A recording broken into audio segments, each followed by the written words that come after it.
How's it going, friends? Today I'm bringing you this wine cooler we have here, and this wine cooler is having a problem. It doesn't control the temperature at all. So yeah, we're going to have to adapt it so that it can be controlled by a thermostat. Here on the display, everything is responding, everything works, the buttons too. However, it no longer controls the temperature, and here in the country, well, there are no spare parts for this brand, okay? So we're going to adapt a universal refrigerator thermostat, and with that, we'll get it working in a conventional way. Here's the thermostat, okay? It's just a standard thermostat. Here are the thermostat specifications, as you can see, okay? So this will be at the back, but first we also need to defrost all of this and unplug it from the power source before proceeding with the installation work. Then at the compressor, we're going to disconnect the cable that comes from the control board. So for that, we're going to remove that cover or lid that's right next to the compressor.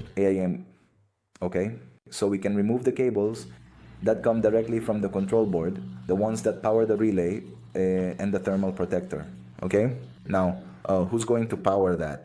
We're going to take the direct power supply from the same wine cooler's cable, okay? But only one of those lines will go through the thermostat, so it can control the temperature.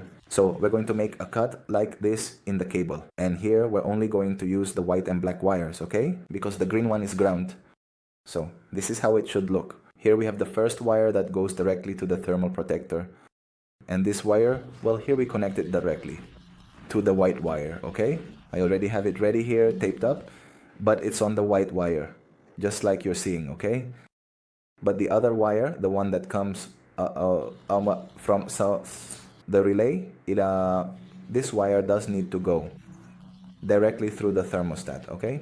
Which is the one that will be reading the temperature and will cut the power like a switch. That's all there is to it, nothing complicated.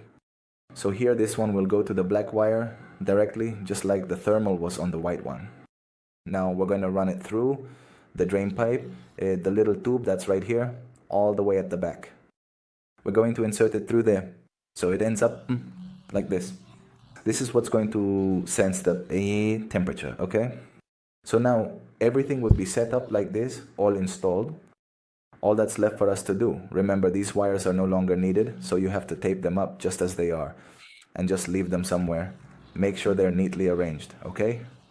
So now with everything like this, the only thing left is to set the thermostat to a temperature like we have it here at 0.3. Here you can see the hose that's properly draining the water from the defrosting we did inside the compartment, okay?